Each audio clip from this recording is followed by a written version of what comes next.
Hello, hello everyone. Welcome to the Ada 167. I am Victor from Hyderabad, the city of pearls. We are known as the city of pearls. It's a season of joy and miracles. You must be wondering, why do I call it the season of joy and miracles? Well, I'm going to tell you a story of a miracle which I had read years back. Because this is Christmas time, I thought it's a sign that I said, yes, it's a good thing that I should be able to share a story which appealed to me. The story is written by one Amy Butler. She's a pastor and author. She's the founder of Invested Faith and was the first woman at the helm of the Riverside Church in the city of New York. She holds degrees from Baylor University, the International Baptist Theological Seminary, and the Wesley Theological Seminary.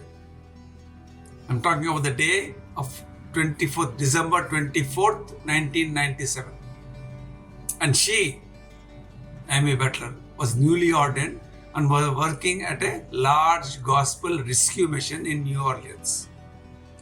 The place was really hectic with many volunteers coming in and out, people dropping off donations all day long, local celebrities making their way in for photo ops, and camera crews looking for human interest stories. And above all, there are many people in need of help. Because it was extremely cold that year, everyone living on the streets were crowding in for holiday dinners, coats, and a place to sleep during the freezing night time. Amy Butler was assigned to work right at the main door of the shelter, and she saw that the women's shelter in the back was already packed with women, even sleeping on cots in the hallway. She was calling other shelter homes to see if any of them had room for some of the women in her shelter. In the meantime, she had to turn many people away as she has practically no space and felt sorry as a woman with children head back into the cold.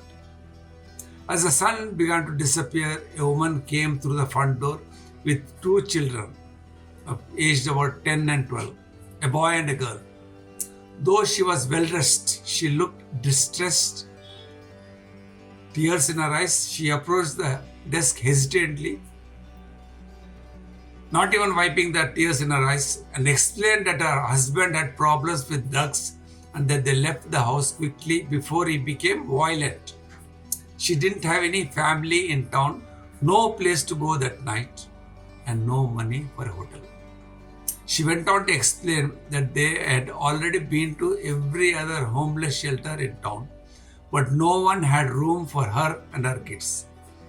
The woman pleaded that she just wanted to stay for one night until she could make arrangements to get a friend in Mississippi. Amy Butler kept calm and said she just didn't have any space and couldn't allow them to stay. The woman's tears welled up and she began to beg Amy to help her. Amy had to say firmly that there was no way she could help as she has to abide by the rules of the shelter. And as she tried to explain, she could hear the consistent ring of the front desk telephone.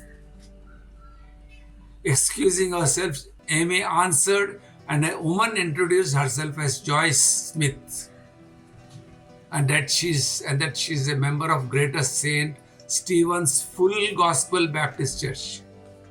She lives alone, she said, and while she was praying, she felt God was telling her to help a woman and her two young teenagers.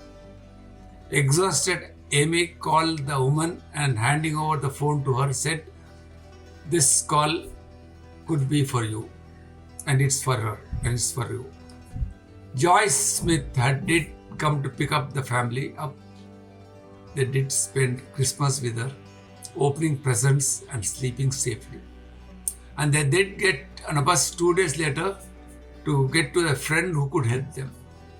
It's almost 28 years back, but even now counsels any desperate soul, saying that miracles do happen, and she says that she is the living example.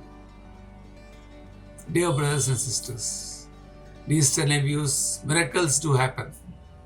And when you pray and believe that you need a miracle, it happens.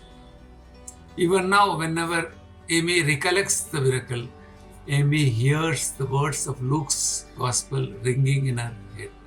She wrapped him in strips of cloth and laid him in a manger because there was no room for them in the inn. God's choicest blessings be upon you and your family.